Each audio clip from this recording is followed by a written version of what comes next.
What is going on, everyone, and thank you for watching another video. Today I am going to be talking about the 5 key features of this power supply. In reality, I'm going to be talking more than 5 key features, but it's about the features that make every single power supply what they are. So if you're wondering if I'm redoing this video, yes, I am redoing this video because the prior version for some reason got deleted. So here I am again. And we're going to start with a little bit of history about this power supply. So let's switch to the overhead camera right here. So Critical has this power supply for quite a few years already, probably like 2-3 years or more.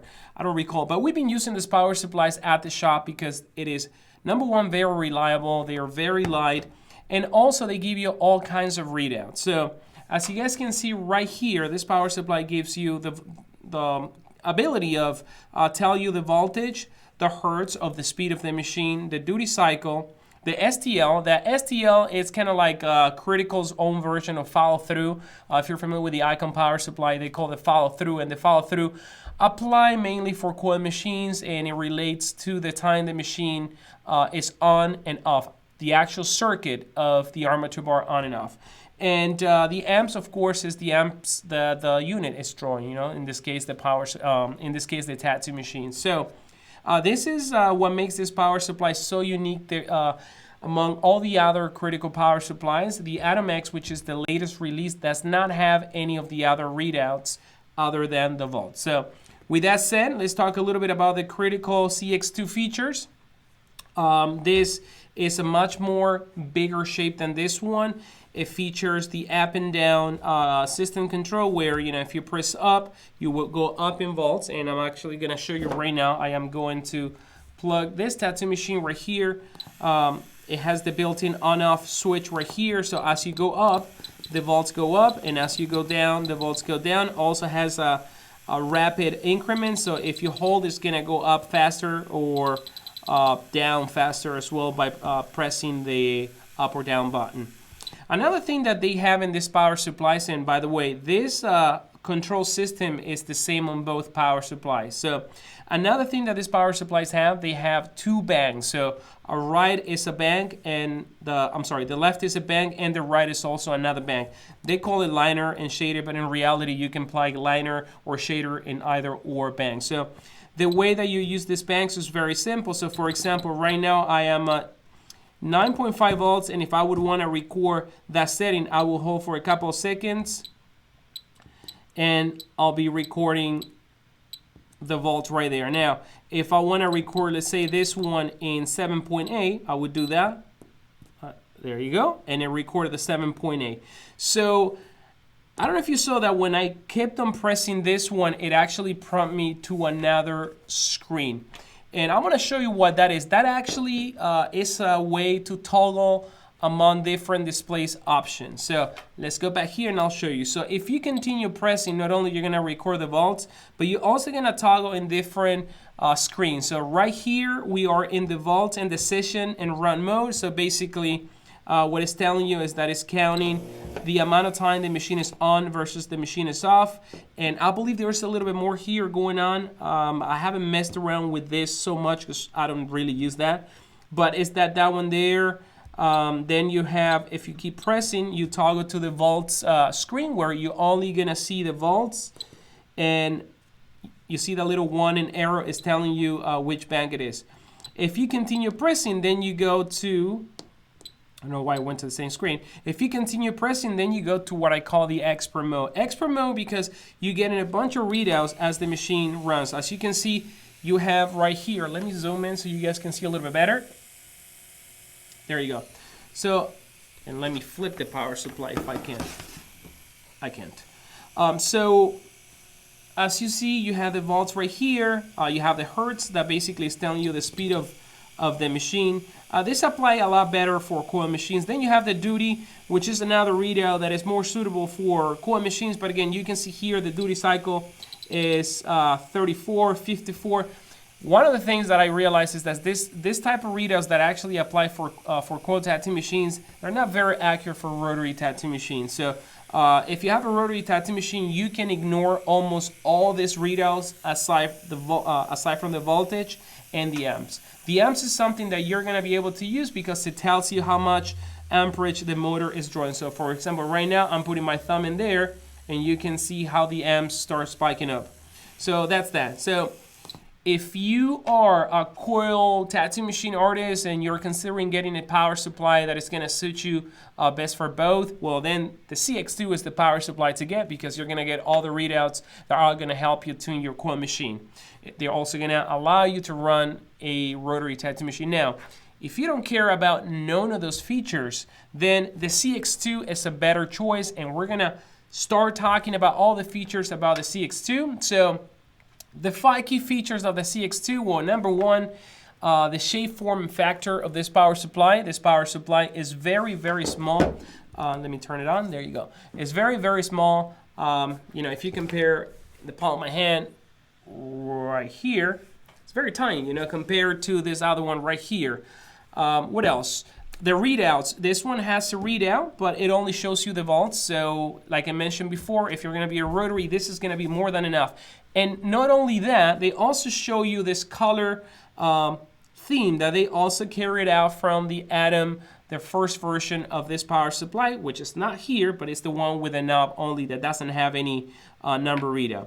So the coloring, the way it works is basically as you increase the volts, you're going to be changing those colors. And right here in the box, they actually explain to you what every single color stands for. For example, from 1.5 volts to 3 volts, that means, let's actually start from 1.5.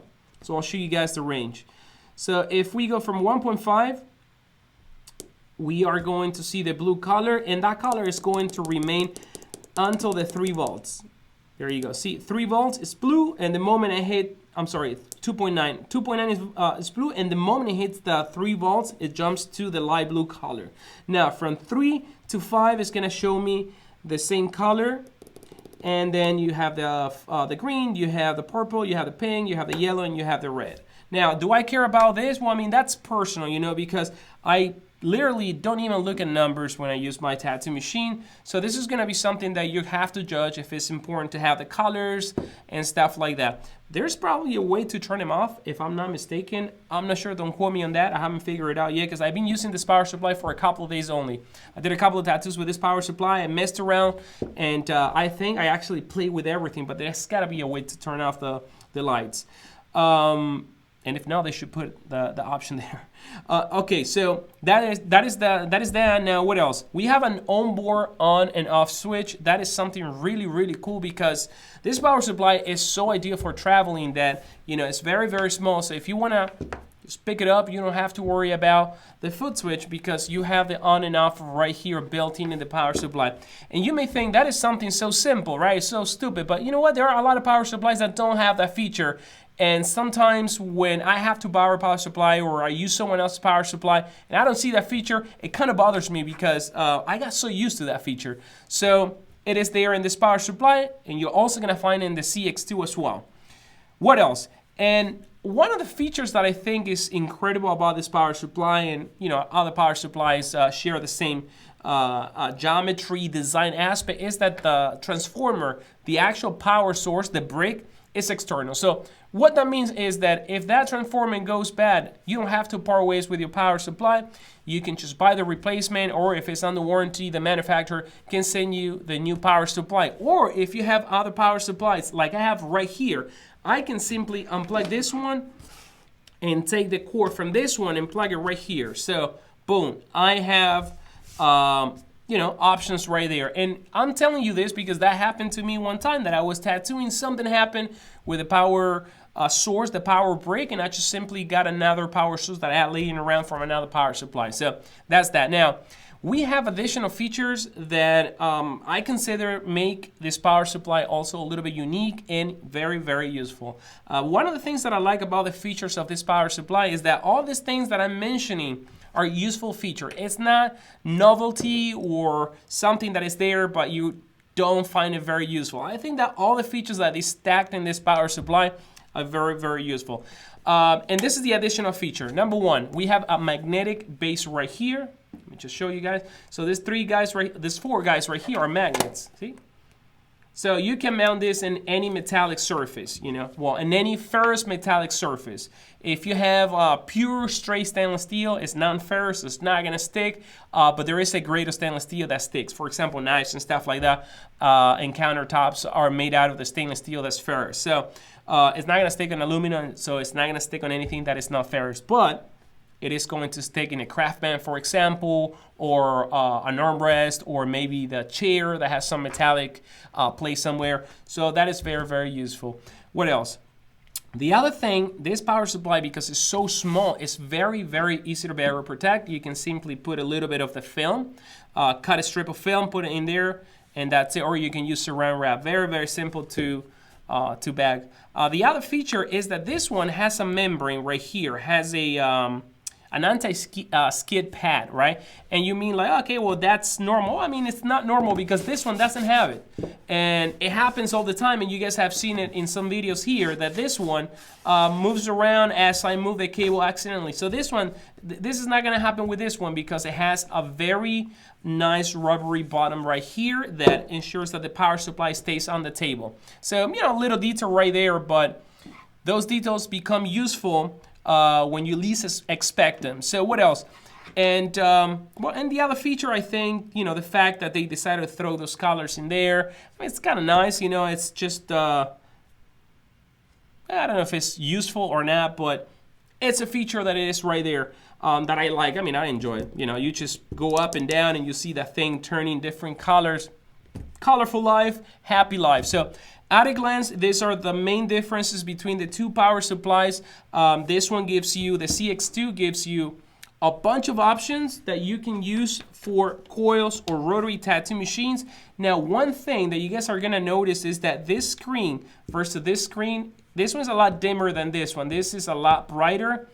And because they only reserve this area for the numbers, I think it's a little bit more readable than this one, where here you have a lot of stuff going on top of the brand and all that stuff. This is a little bit more of a clean layout. Now, the only thing that I personally find a little bit distracting about the AtomX is that instead of having the up and down layout for the voltage, you know, as you go up, the volts go up, and as you go down, the volts go down. Here they did it, but the up and down are on the same line. So the other day I was using the power supply, and accidentally I was trying to do this, but by doing that, I was actually swapping bangs instead of like pushing the volts up or down. So remember, the up and down are right here, and the bangs are right here on the side. I think that a cool feature would have been to keep, you know, the up and down here the same way that it is right here. Maybe put the screen in the center, and I don't know, figure something out for the on and off, but it's kind of a little bit confusing until you get used to it, of course. So that's that, like a small detail. Other than that, this is gonna take a quarter jack. Both power supplies are gonna take quarter jack cables, and they can also both take a foot switch if you decide to go with foot switch. They both have the on-off button on the screen. And the other thing that I really like about this power supply is the membrane keypad. You know, it's really easy to clean. It's something that you would find in a medical device, in a microwave, in a household device. So it's very, very cool, very neat, very simple. No ridges, no holes, no cavities or anything. So that's that, guys. So these are the 5 key features about the CX2 and the AtomX. So hope you like this review. And now, if you decided to purchase any of this power supply, you can actually go on fkirons.com, and whoever buys one of these power supplies between today and tomorrow, October 23rd, 2017, can get one of these guys for free.